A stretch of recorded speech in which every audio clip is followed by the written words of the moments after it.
বন্ধুরা, আমার হাতে যে মোবাইলটি দেখতে পাচ্ছেন, মোবাইলটির মডেল হচ্ছে স্যামসাং J7 প্রাইম। মোবাইলটি অ্যাক্টিভ আছে, কল আসা যাওয়া এভরিথিং ওকে, বাট ব্যাটারির ব্যাকআপ মাত্র 1 থেকে 2 ঘন্টা পাওয়া যায়। দ্যাট মিন্স ব্যাটারিটি পরিবর্তন করতে হবে। এই মোবাইলটি একটি ফিক্স সেট। দেখতে পাচ্ছেন মোবাইলের কোথাও কোনো খোলার স্পেস নেই বা স্ক্রু নেই। Inbuilt battery.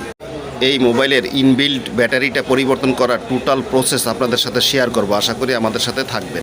আপনারা অবগত আছেন, ইনবিল্ট ব্যাটারি পরিবর্তন করার জন্য ডিসপ্লে রিমুভ করার সময় অনেক সময় ডিসপ্লেটি ড্যামেজ করে ফেলেন, যার ফলে কাস্টমার আর্থিকভাবে ক্ষতিগ্রস্ত হন। ডিসপ্লেটি নষ্ট না করে কিভাবে সেফলি ডিসপ্লেটি রিমুভ করবেন, টোটাল প্রসেস আমরা এই ভিডিওতে আপনাদের সাথে শেয়ার করব। বন্ধুরা, ফিক্সড এলসিডি রিমুভ করার জন্য আপনাকে দুইটা বিষয়ে অবশ্যই সতর্ক থাকতে হবে। নাম্বার 1, নিচে হোম বাটন, ব্যাক বাটন এবং শর্টকাট বাটনের যে র্যাবনটা থাকে, এই র্যাবনটা খুবই সেন্সিটিভ। তাই প্রথমে আপনাকে এই র্যাবনটা খুব স্মুথলি হালকাভাবে ছাড়িয়ে নিতে হবে, যাতে এই র্যাবনটা কেটে না যায়। এই র্যাবনটা কেটে গেলে আপনার হোম বাটন বা ব্যাক বাটন কাজ করবে না। তাই আপনাকে এই জায়গায় খুব সতর্ক থাকতে হবে। নাম্বার 2, উপরে এলসিডির মেইন র্যাবনটি এইখানে থাকে। এই র্যাবনটি একটু নিচে এখানে আসছে।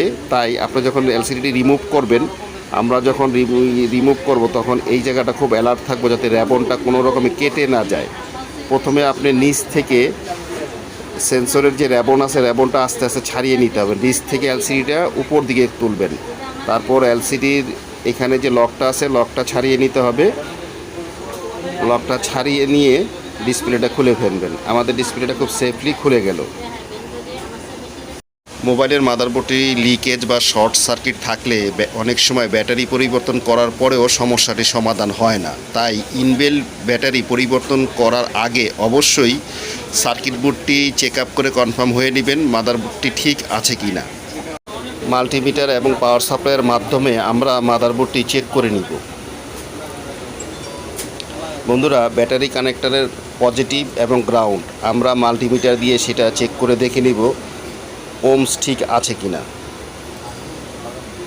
প্রথমেই আমরা মিটারের পজিটিভটি গ্রাউন্ডে টাচ করব এবং গ্রাউন্ডটি ব্যাটারির পজিটিভে ধরব। বন্ধুরা, দেখতে পাচ্ছেন 420 রিডিং আসছে, তার মানে এটা স্বাভাবিক রিডিং। তারপর আমরা গ্রাউন্ডে ধরবো এবং পজিটিভে ধরবো। দেখতে পাচ্ছেন বন্ধুরা, কোনো রকম ওমস নেই, তার মানে রিভার্স ওমসও আমাদের ঠিক দেখাচ্ছে। বন্ধুরা, দ্বিতীয় স্টেপে আমরা পাওয়ার সাপ্লাইয়ের মাধ্যমে ওভার কনফার্ম হয়ে নিব। আমরা পাওয়ার সাপ্লাইয়ের গ্রাউন্ডে ধরেছি এবং পজিটিভটি ব্যাটারির পজিটিভ কানেক্টরে দিয়েছি। দেখতে পাচ্ছেন পাওয়ার সাপ্লাই কোনো রকমের অটো রিডিং নিচ্ছে না।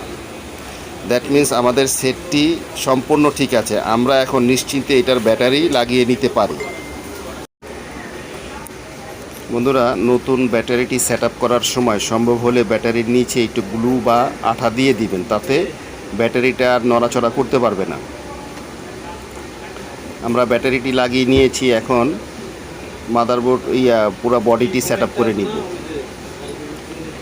সবগুলো স্ক্রু লাগিয়ে নেবেন। অনেক সময় স্ক্রু মিসিং হয়ে যায়, তো সেটা একটু সতর্ক থাকবেন, ছোটোখাটো জিনিস পড়েই যেতে পারে।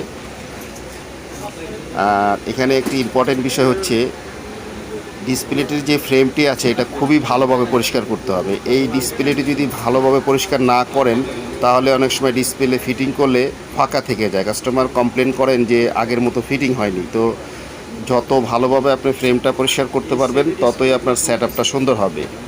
এই বিষয়টা অবশ্যই সতর্ক থাকবেন। আমাদের পরিষ্কার করা কমপ্লিট হয়ে গেছে। এখন আমরা চারদিকে আঠা দিয়ে নিচ্ছি। এখন আমরা ডিসপ্লেটা বসিয়ে দিচ্ছি। ডিসপ্লেটার কানেক্টরটা আমরা বসিয়ে নিব। তারপর এখানে একটা লক থাকে, অবশ্যই লকটা লাগিয়ে দিবেন, অন্যথায় অনেক সময় সেটটা হাতেতে পড়ে গেলে ডিসপ্লেটা ছুটে যেতে পারে। আমাদের ডিসপ্লে লাগানো ইনশাল্লাহ কমপ্লিট হয়ে গেছে। যারা মোবাইল হসপিটালে সার্ভিস করাতে চান, স্ক্রিনে দেওয়া নাম্বারে সকাল 10টা থেকে রাত্র 8টার মধ্যে ফোন অথবা মেসেজ দিলে আমরা ইনস্ট্যান্ট রিপ্লাই দিয়ে থাকি। এছাড়া সরাসরি আমাদের শপে আসতে পারেন। Thanks for watching this video.